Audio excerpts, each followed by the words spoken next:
I met Mike when I was working for Judge Griffin at the courthouse. He was doing the downtown project for Scotty's.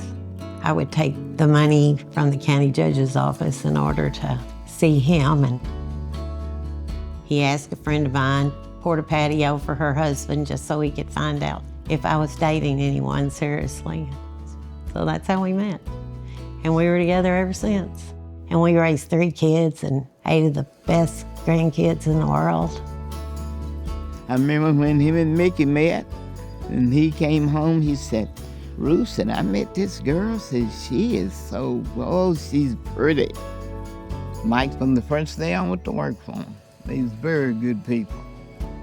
And I knew him from when he was like 13 till he was 72 when he passed. He lived here all his life, and he just loved it. And the people loved him. He was just so excited to be able to help people. Both Mike and Mickey, one of the most giving people I've ever met. That passion for the community, for supporting the community, expanding the community, making it better. There's very few good causes that are going on in this community that the Murphys have not been involved in one way or another. I think it became an inspiration to many others in the community. Mike was all about building up people. I learned that he gave lots of people who were going through a tough time an opportunity through his business, giving the underdog a chance to raise people up. He always wanted people to be better off when he left than when he met them. Many hands make light work. That was one of the quotes that he liked. Mike's a people person. It don't matter if he sees somebody needs help, he'll jump right on and help you. It don't matter if he knows you or not. And I know that from experience. When I first started here, I was a nobody. And we got to be real close friends, good friends. And I learned so much from him. Made a better man out of me. And out of my family, they can tell the difference. He was more like a mentor to me after I got to know him. He's always been a man of his word. I met him on my first day of work. Just a very nice and genuine guy. I mean, like we were old friends. He wanted to build me a family right out of the gate, so he didn't like the fact that I was single. I ended up marrying his babysitter, actually, so. I always tell him he couldn't fire me after that. Once I married his babysitter, I was locked in.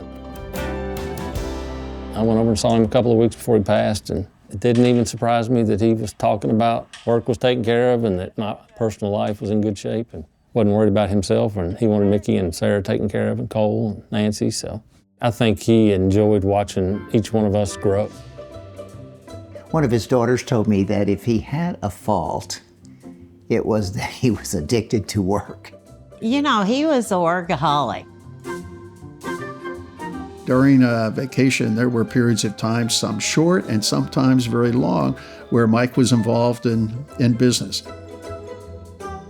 Going off to Key West with Mike, he took one of the bedrooms in the house that we rented, turned it into an office, put a sign on the door not to be disturbed. That was Mike vacationing. And at the end, you'd ask Mike, and he'd say, I had a wonderful time. Well, Mike, what'd you do? Well, really not much, because I was doing this, and this. And as we would say, well, Mike, the idea of a vacation is to get away from all of that. And he said, well, I did. I brought a couple of things with me, but I got away.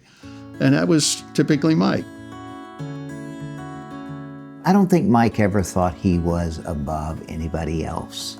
I think he, in that sense, was a servant leader. He didn't mind getting his hands dirty.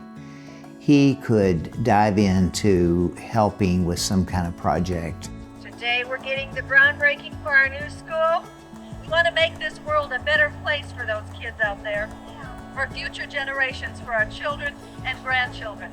And I can think of no better way to do that than through education.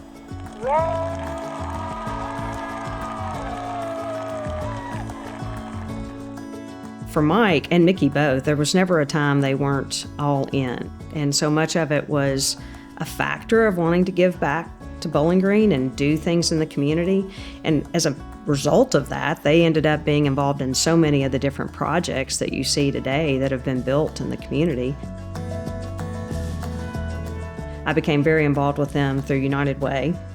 Quickly, you realize once you talked about children and the need for early childhood education, that was a very deep focus for us at United Way. They were on board. We're just not going to ask people. We're going to, impress upon people the importance of giving back to the community. He offered us incentives to do it. If you hit a certain level, you get a day off. If you hit whatever we donate as a group, he'd match it as an individual.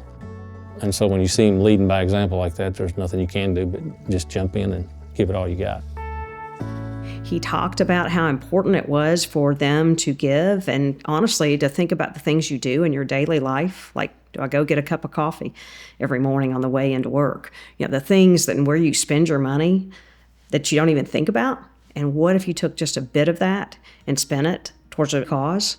If everybody did that in the community, we would be a much better place.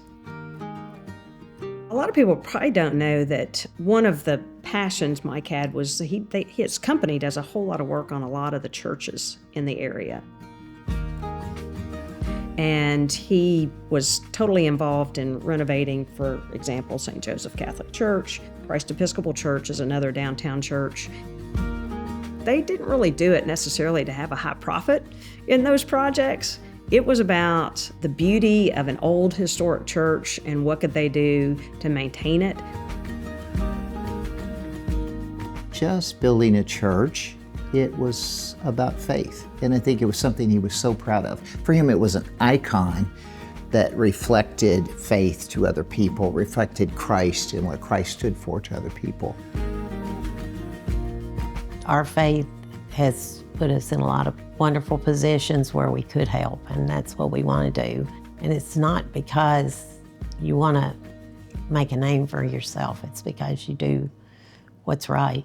If he were here today, he'd say, reach out, do your best, and then do a little bit more.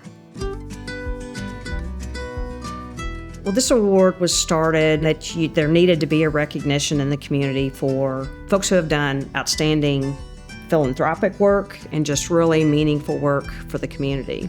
And I'm so very happy because this is so well-deserved for Mike and Mickey to join this group of folks. I think Mike would be particularly proud of the fact that there is an endowment being started at the Community Foundation in his and Mickey's name that will help and continue the good works that he and Mickey have done over the years and be able to do it through the Community Foundation. I think it's a great vehicle for them to continue their philanthropic spirit, and not just for them and their family, but for the community and for all of us to be able to see that there's continued engagement. As far as I'm concerned, Mike still exists in spirit, and it lives on not just in Mickey, lives on with the family, lives on with what they've accomplished, and I have every expectation we'll see that continue to live on with what they do in the Community Foundation. I mean, I miss him. And I do, I'll cry now. It just, that's a person that is really going to be missed because he really impacted the community here and he impacted my life and my family. Something about him, you could talk all day long and still couldn't say enough about him because that's just the way the man he was. I always felt like he made me a better person, and I like to think that I made him a better person, but we made a really good team, and I'll miss him. You gonna help me open some of my brother and sister together? Amazing, they're not fighting. They will be. Oh, us?